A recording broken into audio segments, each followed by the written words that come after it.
درودی پر از مهر به شما همراهان عزیز آموزشگاه کیصورتی. توی این ویدیو قراره با هم دیگه آموزش 7 سین مرواریدی گرد رو داشته باشیم که یکی از پرطرفدارترین 7 سینای امساله. پس حتما تا آخر ویدیو با من همراه باشید. برای این ظرف من از مروارید نباتی خارجی سایز 10 و نخ ماهیگیری سایز 6 استفاده میکنم.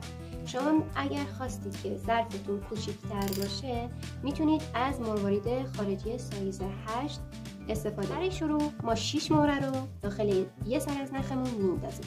شیشمی رو نگه میداریم و با اون سر نخ ضربدری باف میزنیم. دو سر نخ رو هم حتما بکشید تا همسان بشن. خونه های بعدی که قراره باف بزنیم روی این مهره های این خونه ایه که بافتیم. قراره خونه های 6 تایی روی این قسمت باف بزنیم. یه مهره داخل نخمون هست. برای این که یک خونه 6 تایی ببافیم باید 5 مهره دیگه برداریم. فرقی نمیکنه داخل کدوم نخمون، داخل یکی از نخامون این 5 مهره رو میندازیم.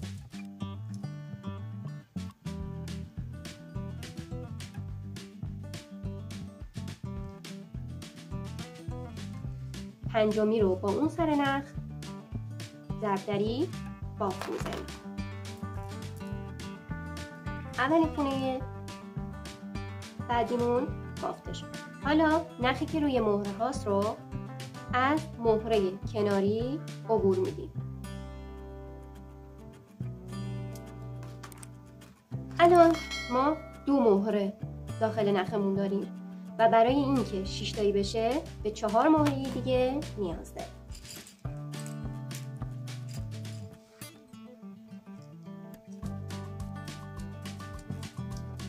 چهارمی رو نگه میداریم و با اون سر نخ ضربدری باف میزنیم. همونطور که میبینید داریم خونه های 6 تایی تشکیل میدیم. دوباره 4 مهره بر میداریم.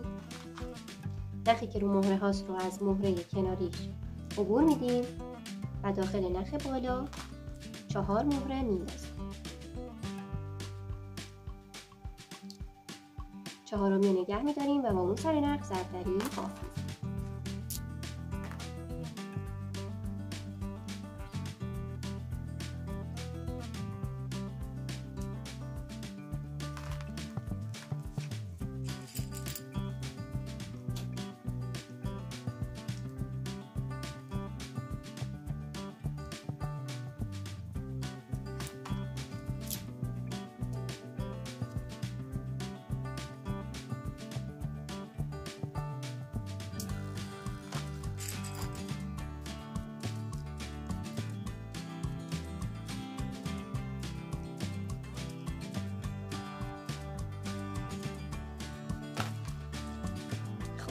در اینجا به مهره آخر رسیدیم و باید این نخ پایین با این نخ موازی بشه و یک خونه 6 تایی ببافیم. پس نخی که روی مهره هاست رو از این مهره و این مهره عبور میدیم.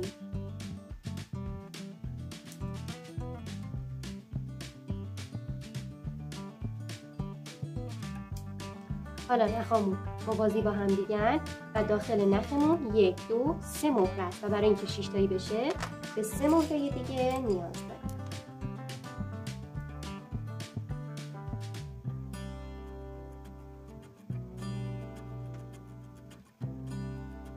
سومی رو مشترکاً می‌بافیم.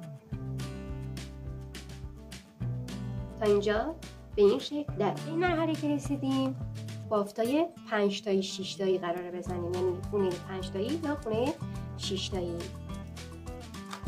خب الان یه مهره داخل نخمون هست. برای اینکه 5 تایی بشه به 4 مهره دیگه نیاز داره. اینجا فرقی نمیکنه، داخل یکی از نخامون 4 مهره میندازیم. چهارمی رو نگه میداریم و با اون سر نخ ضربدری باف میزنیم. این خونه 5 تایی و حالا باید یک خونه 6 تایی ببافیم.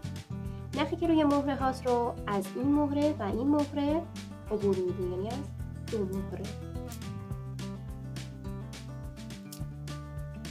به این شکل تا این خونه به این خونه، این خونه 6 تایی به این خونه 6 تایی دیگه وصل بشه. حالا ما 3 مهره داخل نخمون داریم و برای اینکه 6 تایی بشه به 3 مهره دیگه نیاز داریم.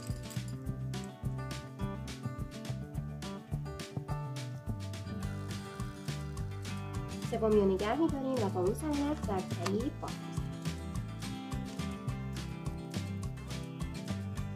نخمون رو، نخ پایین رو از مهره کناریش عبور می‌دیم. فقط از همین مهره. دوباره برای بافت یک خونه 5 تایی ما 2 تا مهره داخل نخمون داریم و به 3 مهره دیگه نیاز داریم. سومی رو با اون سر نخ ضرب‌دری بافت می‌زنیم.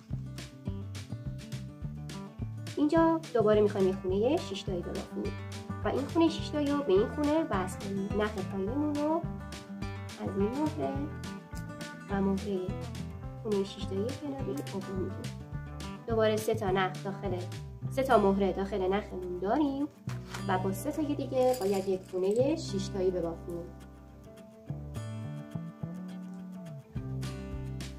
سومی رو نگه می‌داریم و با اون سر نخ ضرب‌دری بافت می‌زنیم. نخ پایینمون رو از مهره کناریش عبور میدیم فقط از همین مهره و میخوایم یه خونه 5 تایی ببافیم. 2 تا مهره داخل نخمون هست و برای 5 تایی شدنش به 3 مهره دیگه نیاز داریم.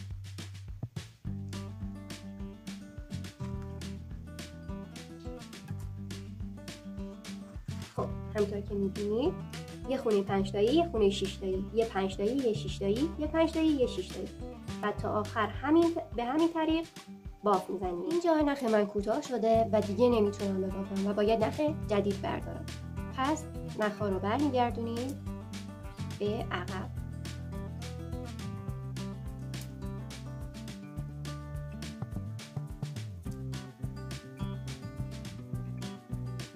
دو تا نخ رو به هم دیگه میرسونیم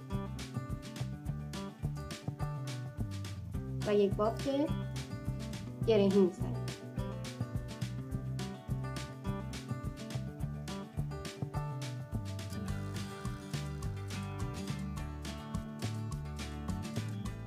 دوباره نخ‌ها رو به همون صورتی که قبلا بافتیم برمیگردونیم عقب. این کار برای محکم‌تر شدن بافتمونه، برای اینکه نخمون از جایی که بافته شده باز نشه. 2 تا گره محکم اینجا میزنیم. شما میتونید به جای 2 تا گره محکم زدن نختون رو بیشتر نگه دارید، یعنی بیشتر از کف دست و یه عالمه برگردید عقب و بافت گره‌ای بزنید تا کارتون محکم بشه. یا مثلا 2 تا گره محکم بزنید. حتی این 2 تا گره رو باید محکم بکشید تا بزرگ نباشه، چون قرار ببریمش داخل حفره مهره تا تو کارمون دیده نشه. خب اینو میکشیم. این گره رو هم باید بندازید وسط حفره مهره. من بیشتر کشیدم از این طرف. و دوباره یه خونه یا 2 خونه برمیگردیم عقب و بافت گرهی میزنیم.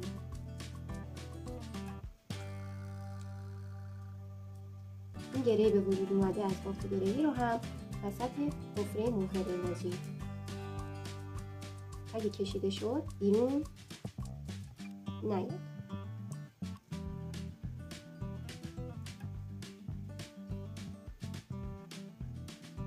خب این آخرین بافت گرهیه که میزنم. این کار جهت محکم‌تر شدن کارمه. این قسمت از ویدیو یعنی پایان رسوندن نخ و برداشتن نخ جدید فقط در همین قسمت ویدیو قرار داده میشه. پس خوب دقت کنید. بعد از این سیخ نخشو همین پایین نخ رو میبریم و نخچین یا قیچی نوکاری کردیم نمیکنیم. به قسمت آخر این مرحله رسیدیم. اینجا خونه 5 تایی رو میبافیم و یک خونه 6 تایی میمونه. نخی که رو مهره هاست رو از این مهره این مهره و این مهره عبور میدیم.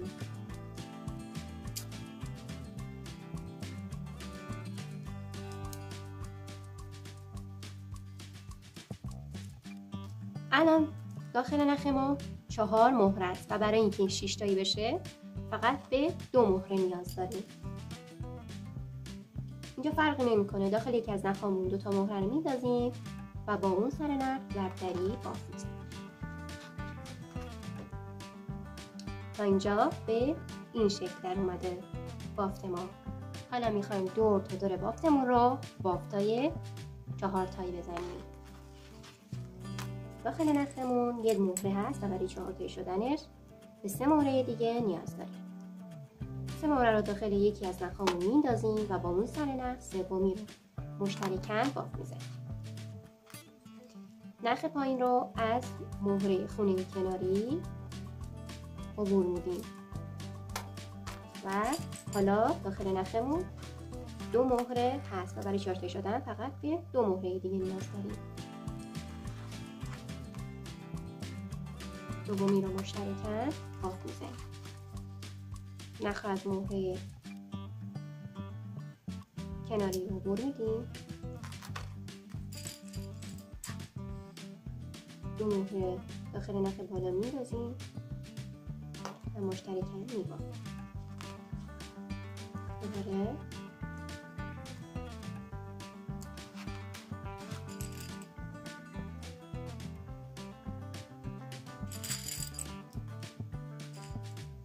دومی رو مشترکاً بافت میزنیم.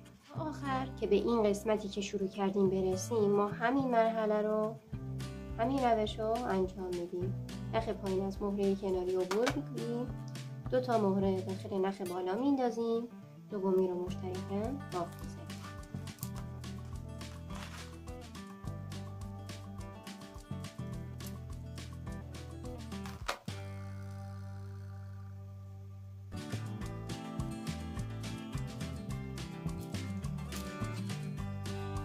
ما تا اینجا 4 تایی‌مون رو بافتیم و حالا به آخرش رسیدیم. 2 تا مهره داخل نخ بالا میندازیم، نخ پایین رو از مهره پایینی عبور دادیم.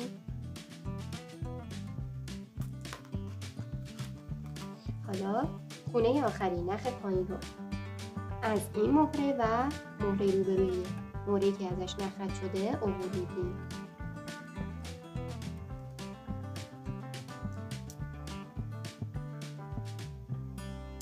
نخ‌ها موازی هم دیگه میشن و با یه مهره بافتمون رو در این قسمت به پایین میرسونیم. خب حالا نخ ما باید برسه به این مهره. اگر مثل من نخ دارید، نخ‌ها رو عبور میدیم و به این مهره میرسونید و اگر نخ ندارید یه نخ جدید بردارید و از این مهره عبور بدید.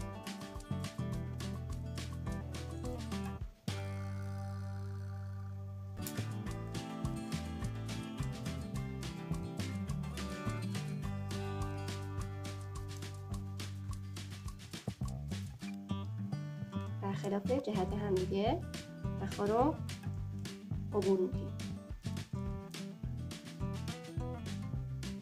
خب حالا داخل یکی از نخ‌هامون فرقی نمی‌کنه، 3 مهره میندازیم، یه مهره داخل نخ هست و 3 مهره دیگه میندازیم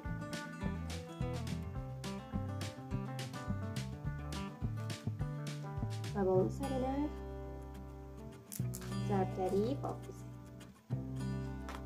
دوباره نخ پایینی که رو مهره هاست از مهره پایین 4 خونه کناری عبور میدیم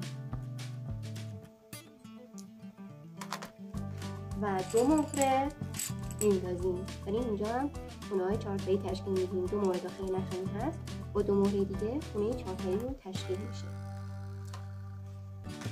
و دوباره نخ پایین رو از مهره پایین خونه 4 تایی کناریمون عبور میدیم. 2 مهره داخل اون یکی نخمون میندازیم و ضربدری بافت میزنیم. این کار را باید تا آخر انجام بدیم تا یه ستون دور تا دور این بافت 4 تاییمون بافته بشه.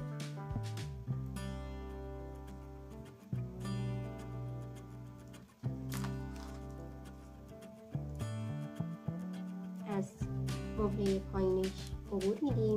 خب 2 مهره داخل نخ دیگه‌مون میندازیم. دومی رو ضربدری بافت میزنیم.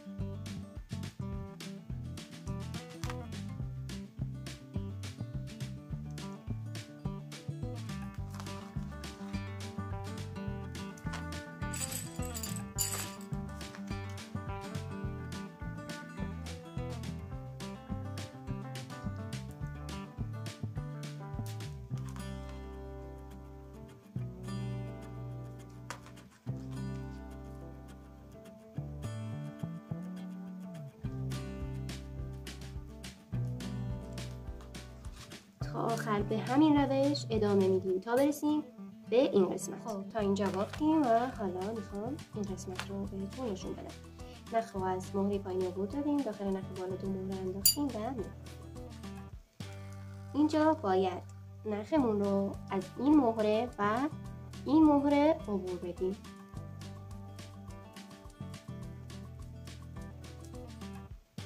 مهره خونه 5 تایی پایین و این خونه 4 تایی که بافتیم، عمود بافتیم.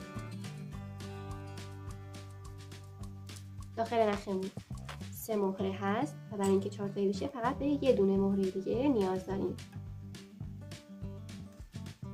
و این ردیف ستونمونم به پایان رسید. اگر نختون کوتاه بود برگردید عقب و نخ جدید بردارید و اگر مثل من نخ داشتید نخاتون رو باید عبور بدید تا به مهره 4 تایی این پایین رو برسیم.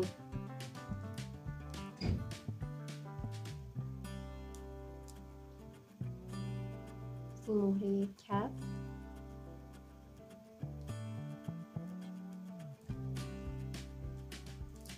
عبورش میدیم، از این مهره هم عبور میدیم تا میرسیم به این مهره. حالا این طرف هم همینطور از این مهره عبور میدیم، از این مهره کف هم و این خونه 4 تایی پایین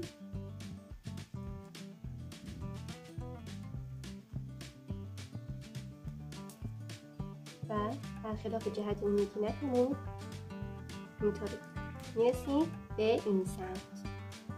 و حالا اینجا فرق نمیکنه داخل کدوم نخمون، داخل یکی از نخامون 3 تا مهره میندازیم. بازم باید یه ستون مثل همین ستون ببافیم. اینجا یه مهره داخل نخمون هست و برای 4 تایی شدنش فقط به 3 مهره دیگه نیاز داریم. 3 مهره رو داخل یه نخ میندازیم و سومی رو با اون سر نخ ضربدری بافت میزنیم.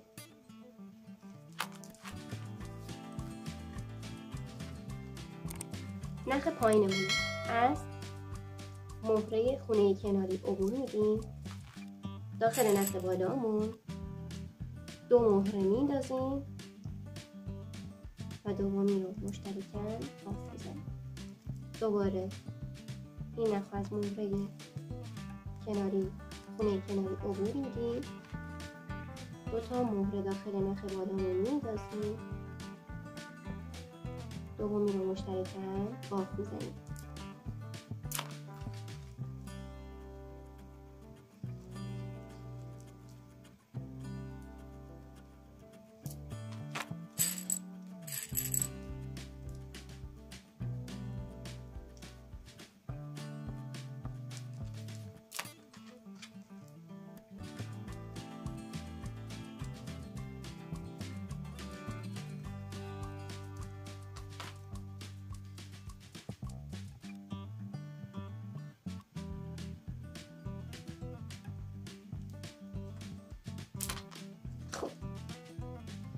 همین روش رو نخ پایین از مهره کناری عبور میدیم، 2 تا مهره داخل نخ بالایی میندازیم، دومی رو مشترکاً بافت میزنیم. همین روش رو انجام بدید تا برسیم به نقطه شروع. این نکته‌ای که این قسمت از بافت هست و مهمه اینه که باید نختون رو محکم بکشید، به این صورت که نخ‌ها اینجا کش نیان و تو کار به شدت دیده نشن، مخصوصا اگر دارید برای مشتری این کار رو میبافید، چون اگر این نخ‌ها اینجا کشیده بشن یا اینجا شله بشه یکی از این خونه ها کارتون رو کیفیت نشون میده. پس اینجا این قسمت نخو بعد از هر خونه که میبافید محکم بکشید تا خونه های قبلی محکم بشن به این صورت.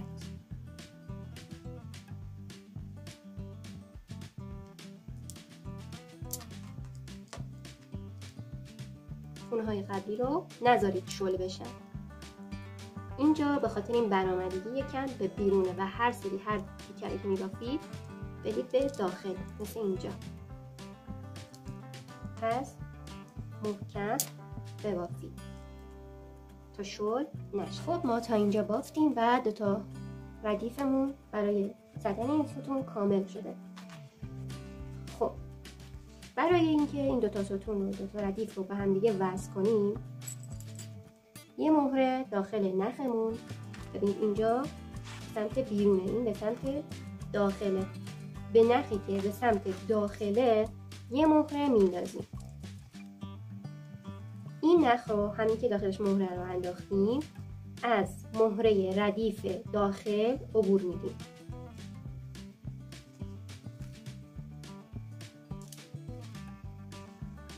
خب حالا یه مهره دیگه بر میداریم و مشترکاً با هر 2 تا نخمون بافت میزنیم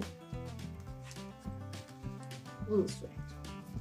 دوباره نخامون رو از مهره های بالایی همین که تو ویدیو میبینید، این مهره و این مهره ها 2 تا مهره بالا که روبروی همدیگر، نخ رو از این 2 مهره‌مون عبور میدیم و یه مهره مشترکاً بافت میزنیم تا 2 تا ردیف به هم وصل بشن و ستونمون کامل بشه. این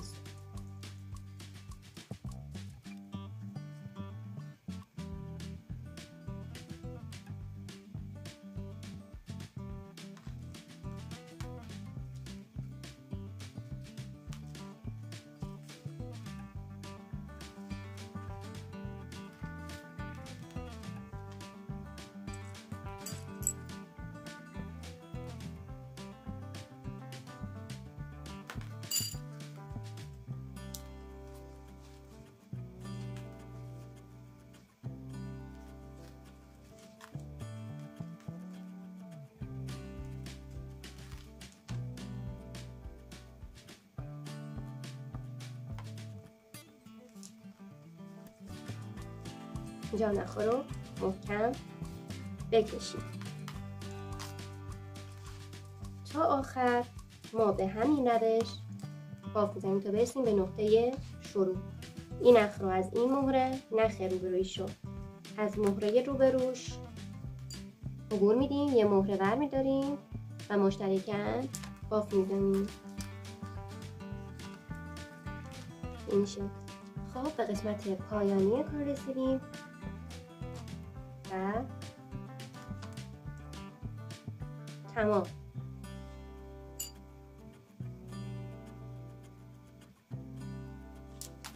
این قسمت این خونه به اینجاها وصل نیست و باید محکم بشه که اگه محکم نشه این حالتی جدا میشه.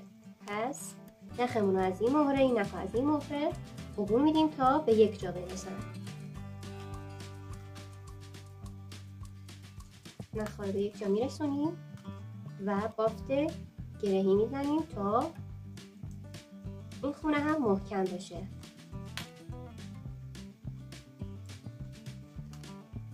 گره به وجود اومده از بافت گرهی رو هم بنازید حتما وسط مهره. خب چند تایی دیگه بافت گرهی برمیگردیم عقب به نسبت نخی که دارید، 2 گره محکم میزنیم و داخل یکی از مهره ها میبریم. ظرف گرد مرواریدی ما هم کامل شد. شما میتونید این ظرف رو به همین روش بزرگتر ببافید و این ستون کنارش رو بزرگتر کنید و به عنوان شکلات خوری هم ازش استفاده بکنید و میتونید با پاپیون مرواریدی و یا گل مرواریدی هم تزیینش کنید. با یک آینه گرد و جاش 2 تا جشمی 7 سین قشنگ خودتون رو تکمیل کنید. امیدوارم این ویدیو براتون مفید بوده باشه و نهایت استفاده رو ازش ببرید. حتما کانال رو سابسکرایب کن تا از ویدیوهای بعدیمون جا نمونی. هر سوالی هم داشتی میتونی تو کامنت ها ازم بپرسی. تا یه ویدیوی دیگه با آموزشگاه کیف صورتی شما رو به خدای بزرگ میسپارم. خدا نگهدار.